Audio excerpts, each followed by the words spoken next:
This will help you grow big and strong. My loving in-laws, adoring their newly born grandchild, keep buying and bringing various things over.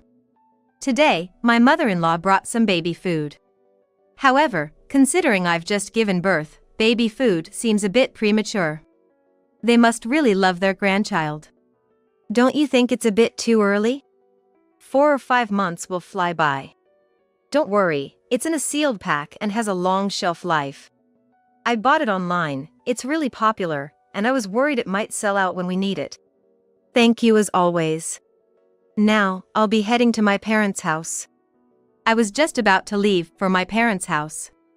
When my mother-in-law arrived just as I was getting into the car, I decided not to go back inside the house and simply packed the baby food into my bag. Welcome back. I'll stay here for a bit and relax. I planned to stay overnight at my parents' house. The next day, when I casually showed the baby food from my mother-in-law to my mom, she exclaimed loudly, "This is from my mother-in-law. Baby food already, can you believe it? Throw this away right now." The baby food she pointed at had slightly changed color. My mother-in-law is usually very kind, but there was an incident not long ago that made me a bit suspicious. Seeing the discolored baby food, my suspicion grew. It seems like my mother-in-law might be targeting me. I resigned from my job at 28 when I got married.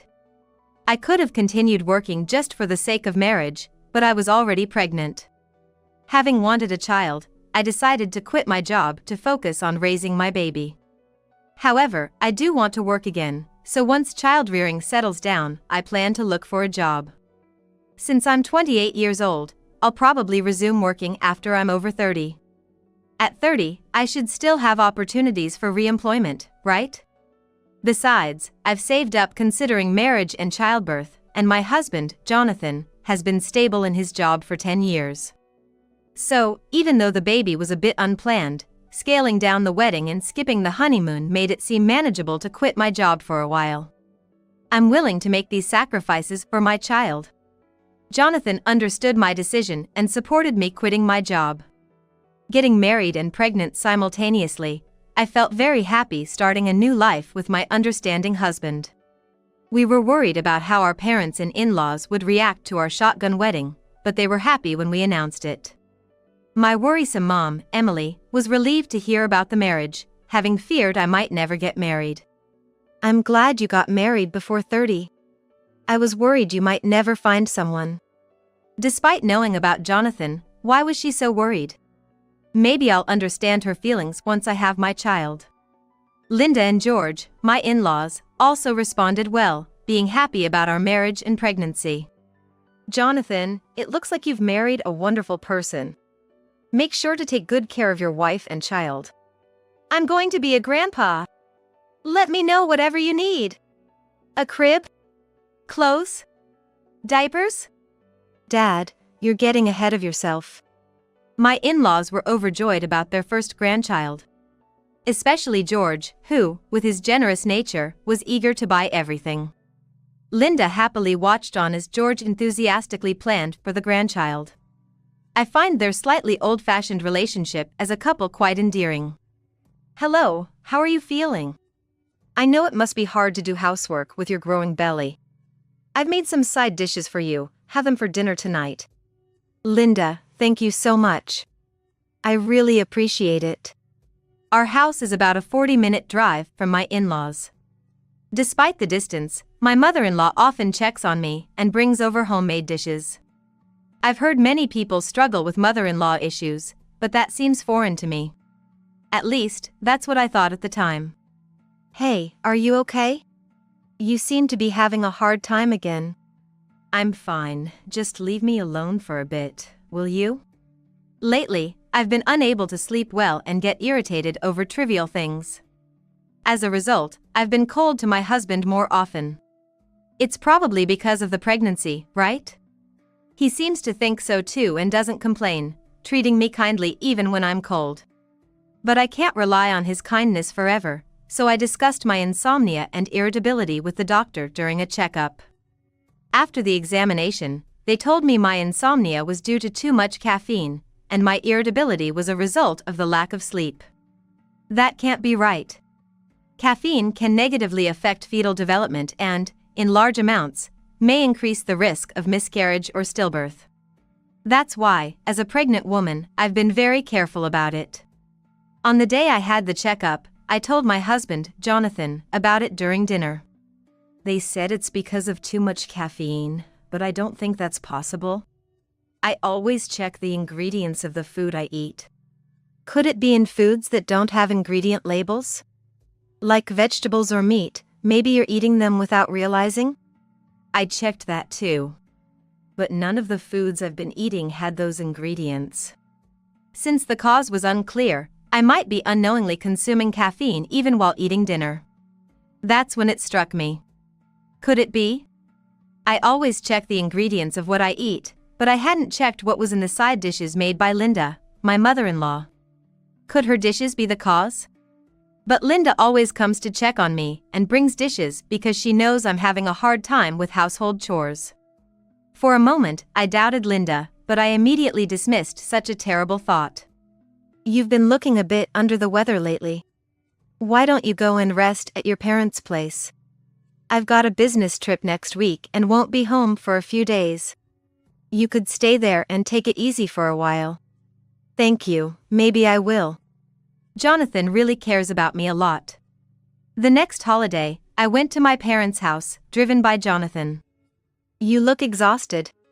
Are you okay? Pregnancy is tough, right? I remember feeling the same when I was pregnant with you.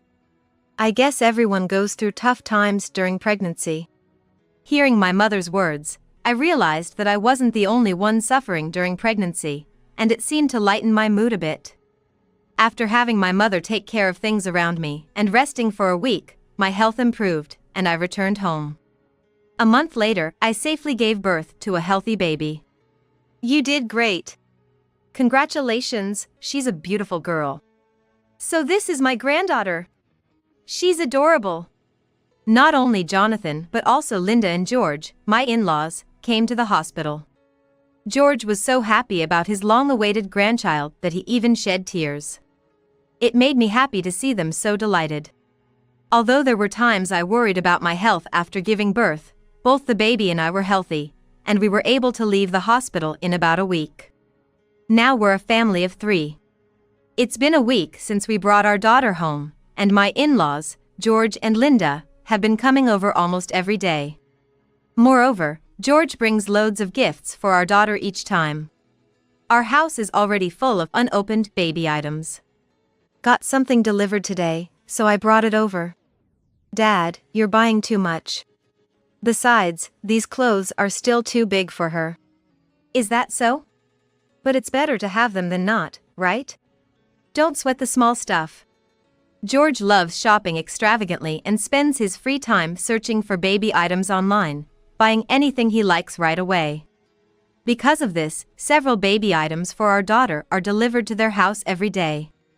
While I feel guilty for receiving so many gifts and wish they'd hold back a bit, I don't mind them visiting daily.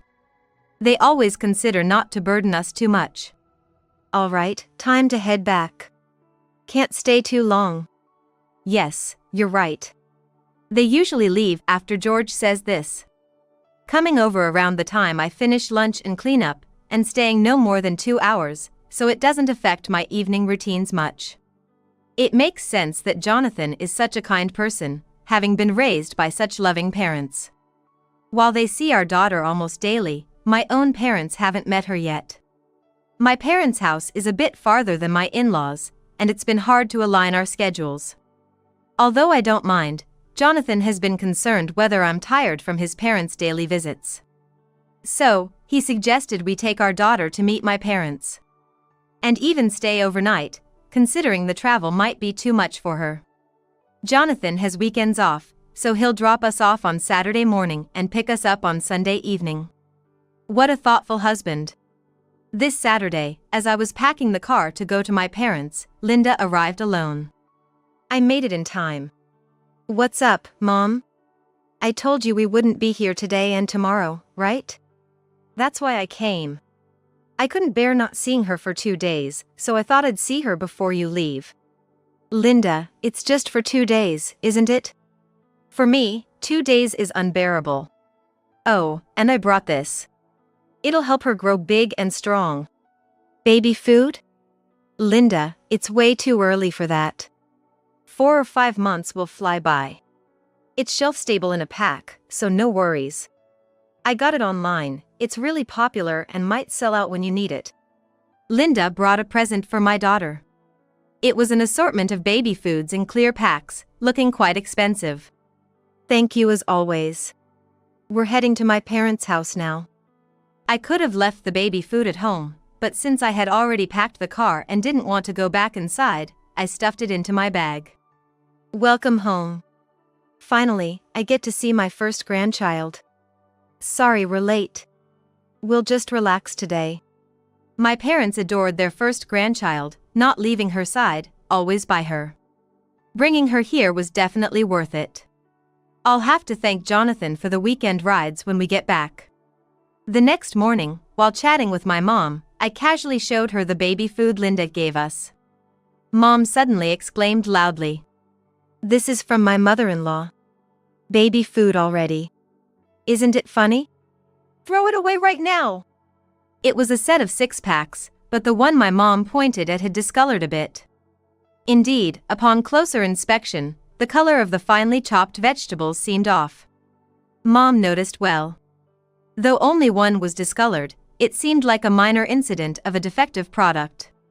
But this slightly discolored baby food turned out to be the clue that unveiled a lurking devil. My mom insisted on throwing it away, but it was a gift from Linda. It seemed like a quality product, and I wanted to feed it to my daughter. So, I didn't throw it away and contacted the manufacturer to see if it could be replaced. They quickly agreed to send a new one. Impressive for a popular product company. Fast and courteous service.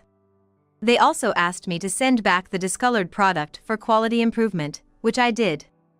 A few days later, the new product arrived. Checking it, the color seemed different from the slightly discolored one. Had my daughter eaten that discolored baby food, she might have been in danger. But it'll be months before she can eat it. If the contents were spoiled, even someone who didn't notice right away like my mom did would probably have realized it eventually, as the discoloration would have become more apparent. So, my daughter likely wouldn't have ended up eating it. So, I'm glad the defective product came to me, who won't be feeding it immediately.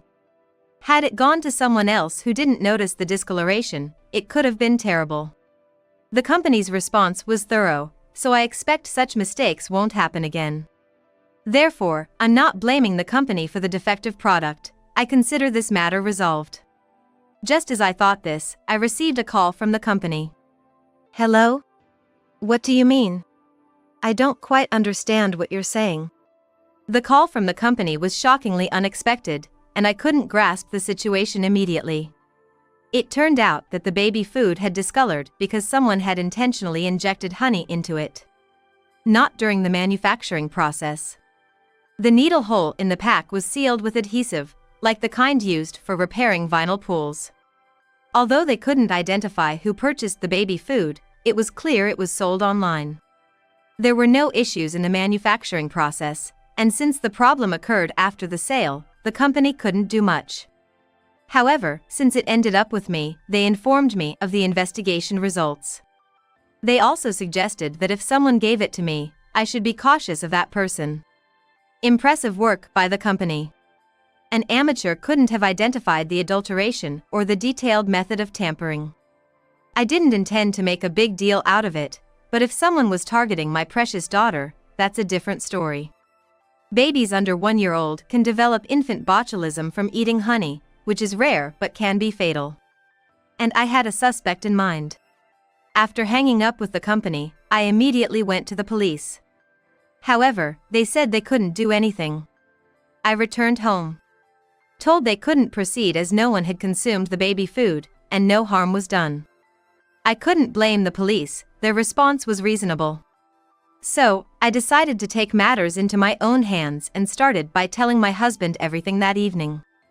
That happened? But the company gave you the information. We might be able to do something about it. Right? That's why I need you to ask for a favor. Understood. I'll see what I can find out. A few days later, as usual, George and Linda came to see our daughter. But instead of going to her, my husband and I sat George down at the living room table while I spoke with Linda. "What's the matter? Why do all of you look so serious?" Linda's expression was anxious, and her voice was slightly trembling, as if she was starting to sense what was happening. "Could you please take a look at this?" I presented Linda with a printout of the purchase history from their online shopping account. It showed records of buying a culinary syringe, used for injecting flavors into meats, and adhesive for vinyl, which George had printed for me. According to the company, the tampered baby food had been purchased online. Furthermore, culinary syringes are not items that can be easily bought at local supermarkets or dollar stores. Suspecting Linda as the perpetrator, I thought she might have bought these tools online along with the baby food, so I had George check their online shopping history. George and Linda shared an online shopping account, and the platform they used doesn't allow deletion of purchase history. Linda, realizing she couldn't delete the history, had set the purchases to hidden. However, hiding them only concealed them temporarily. George was able to find the purchases when he changed the settings. The baby food had honey in it. "These items here, you bought them, right? Can you explain?" "Well, I bought the syringe to try out." "You love dumplings, right? I thought it would make them juicier. And the adhesive was for a hole in the garden hose, but it turned out to be too weak to work." Her excuses came too easily, as if she had prepared them in case she got caught. Her expression was clouded, and her voice trembled more. But if Linda simply bought items she needed, this purchase history wasn't conclusive proof of her guilt.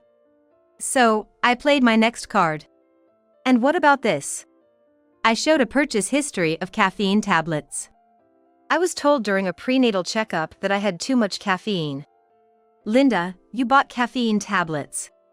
What were you using them for?" "I use them to stay awake. I often get sleepy in the afternoon." "Are you sure you only use them for yourself?" "Yes, they were just for me." Despite my growing suspicions of Linda due to her attempts to harm me and my daughter, and the caffeine incident, I struggled to believe that the mother-in-law, who had always been kind to me, could do such things. I was prepared to forgive her a little if she admitted her guilt in response to my insistence. However, if she continued to deny it, I had no choice but to reveal my final card. "If you insist you don't know, then I'll have to take this to the police." "Why do you have that?" What I presented as my last card was the food Linda had made for me during my pregnancy, which I had frozen. While I was recovering at my parents' house and even in the month leading up to my delivery, Linda continued to bring dishes.